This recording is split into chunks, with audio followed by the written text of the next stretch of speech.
ക്ഷേമ പെൻഷൻ മുടങ്ങിയതിൽ ഭിക്ഷയെടുത്ത് പ്രതിഷേധിച്ച ഇടുക്കി അടിമാലിയിലെ മറിയക്കുട്ടിക്ക് പെൻഷൻ നൽകാൻ കഴിയില്ലെങ്കിൽ മറിയക്കുട്ടിയുടെ ചെലവ് സർക്കാർ ഏറ്റെടുക്കണമെന്ന് ഹൈക്കോടതി. പെൻഷൻ എപ്പോൾ നൽകാനാകുമെന്ന കാര്യത്തിൽ മറുപടി നൽകാൻ സർക്കാരിന് നിർദ്ദേശം നൽകി. പണമില്ലെന്ന് പറയരുതെന്നും സർക്കാർ ആഘോഷങ്ങൾ മാറ്റിവെക്കുന്നുണ്ടോ എന്നും കോടതി ചോദിച്ചു. വിഷയത്തിൽ കേന്ദ്ര സർക്കാരിനോടും കോടതി വിശദീകരണം തേടി. ഹർജി നാളെ വീണ്ടും പരിഗണിക്കും. അതേസമയം എല്ലാവർക്കും പെൻഷൻ കിട്ടാനുള്ള നടപടി ഉണ്ടാക്കണമെന്നാണ് കോടതിയോട് ആവശ്യപ്പെടുന്നതെന്നും മറിയക്കുട്ടി പറഞ്ഞു. മറിയക്കുട്ടി പറഞ്ഞതിലേക്ക് ആദ്യം.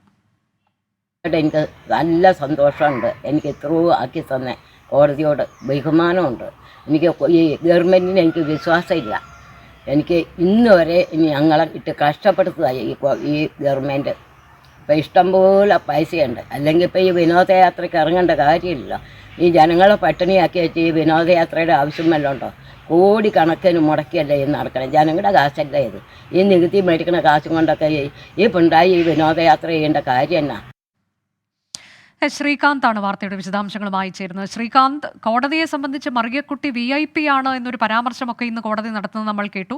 നമ്മൾ അതിൻ്റെ വിശദാംശങ്ങളാണ് കേട്ടത്. അപ്പോൾ ഇന്നിപ്പോൾ എന്താണ് കോടതി വ്യക്തമാക്കുന്നത്? ഇതിൽ ചെലവിന് കൊടുക്കുക എന്നുള്ളത്, പെൻഷൻ കൊടുക്കുക, അതല്ലെങ്കിൽ ചെലവിന് കൊടുക്കുക, അത് ഏറ്റെടുക്കുക, ഇതിൽ നാളെ കൃത്യമായൊരു നിലപാട് അറിയിക്കുക എന്നുള്ളതാണോ ഇപ്പോൾ സർക്കാരിനോട് കോടതി പറഞ്ഞിട്ടുള്ളത്? ഈ പെൻഷൻ തുക എപ്പോൾ കൊടുക്കാനാകും, ഈ കാര്യത്തിലാണ് ഒരു വ്യക്തത നാളെ സർക്കാർ വരുത്തേണ്ടത്. സംസ്ഥാന സർക്കാരിനോടാണ് ഇക്കാര്യം ആവശ്യപ്പെട്ടത്. രണ്ടാമത്തേത്, സംസ്ഥാന സർക്കാർ പറഞ്ഞത് കേന്ദ്രം തങ്ങൾക്ക് വിഹിതം നൽകുന്നില്ല 3 മാസമായി എന്ന് ചൂണ്ടിക്കാണിക്കുന്നുണ്ട്. അതിനാൽ തന്നെ കേന്ദ്ര സർക്കാരിന്റെ അഭിഭാഷകൻ കൂടി ഹാജരായി ഇക്കാര്യത്തിൽ കൃത്യമായ വിശദീകരണം നൽകണം. ഇതാണ് കോടതി പറഞ്ഞത്. പിന്നീട് നടത്തിയതൊക്കെ തന്നെ രൂക്ഷമായ വിമർശനവും പരാമർശങ്ങളുമായിരുന്നു. 78 വയസ്സുള്ള ഒരാളാണ് കോടതിയിൽ പരാതിയുമായി എത്തിയതെന്ന് ഓർക്കണം. ക്രിസ്മസ് ആണ് വരാൻ പോകുന്നത്. സർക്കാരിന് പൈസയില്ല എന്ന് പറയരുത്.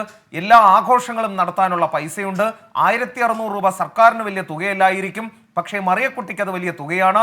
എല്ലാ പൗരന്മാരും സർക്കാരിന് ഒരുപക്ഷെ VIP അല്ലായിരിക്കാം, പക്ഷേ കോടതിക്ക് എല്ലാ പൗരന്മാരും VIP തന്നെയാണ്.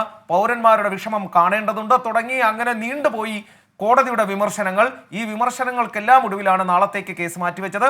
ഇനി സർക്കാർ പറയേണ്ടി വരും എപ്പോൾ പണം നൽകാൻ സാധിക്കും എന്നതാണ്. ഒന്നുകിൽ പെൻഷൻ നൽകുക, അല്ലെങ്കിൽ മറിയക്കുട്ടിയുടെ ചെലവ് സർക്കാർ ഏറ്റെടുക്കുക എന്നുള്ളതാണ് കോടതിയുടെ കർശനമായ നിർദ്ദേശം.